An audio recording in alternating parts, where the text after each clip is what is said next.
I'd like to bring up to the stage a very good friend of mine, a man who I met when he was wearing a Skull and Crossbones t-shirt and a leather kilt, a man who is an amazing, amazing writer, and I'm really, really sorry, Nick, but he's my bro, all right? He's my bro, Mr. Justin Hudnall.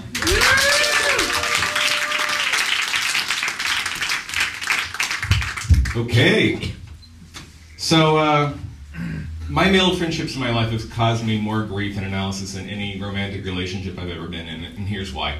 Partially it's because I was an only child and I wasn't really into sports, so I really didn't have a lot of little boys to play with. And the other reason is because even at a young age I understood that little boys are vicious little retards that for some reason society allows you to make and keep without a permit. And it confuses me now, and it really confused me then, so I just pretty much hid from them my entire childhood.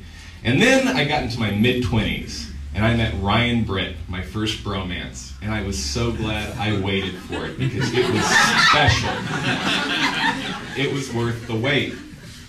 For the first time in my life, not only did I have a friend that I was compatible with, but I had a friend who I was actually similar to. I grew up in East County as a drama nerd, and Ryan grew up in Mesa, Arizona as the captain of his debate team. We both moved to New York to be writers. We loved Star Trek and Kurt Vonnegut and hated grad students. So it was just completely meant to be from day one. I was so into it, I wanted to build us a motorcycle with a sidecar, just so we could ride around together forever and solve mysteries. I don't know. But then, of course, this is the honeymoon phase talking. Because in all relationships, there's a honeymoon phase, and after that wanes, you get into the real friendship. And that taught me, at this point, a valuable lesson about male friendships. They are all maintained by a very delicate balance of reciprocal insecurity. I'll explain. As long as one guy has something to hold over the other guy's head and vice versa, that's fine. But the minute one guy starts feeling more insecure, we go to war, and that's bad. So for me, even though I would never say this to Ryan's face, at the time when I met him, I felt like the elder statesman of the writers. I felt like I was the one driving the motorcycle. I had a couple very minor successes, but successes nonetheless.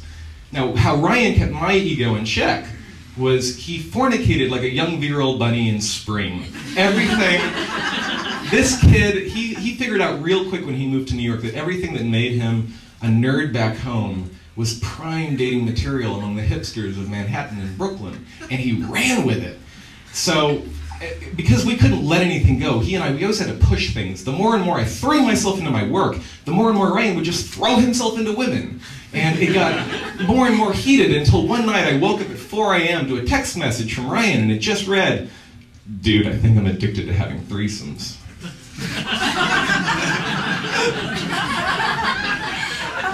And without even thinking about it, I wrote back, "I wrote a book."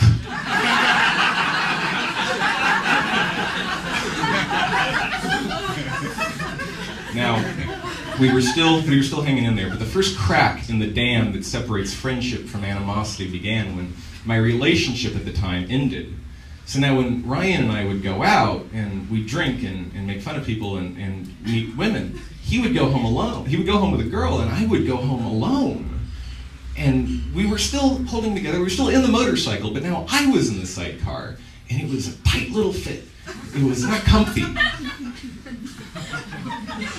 But then the breaking point happened, and it happened when Ryan started getting published.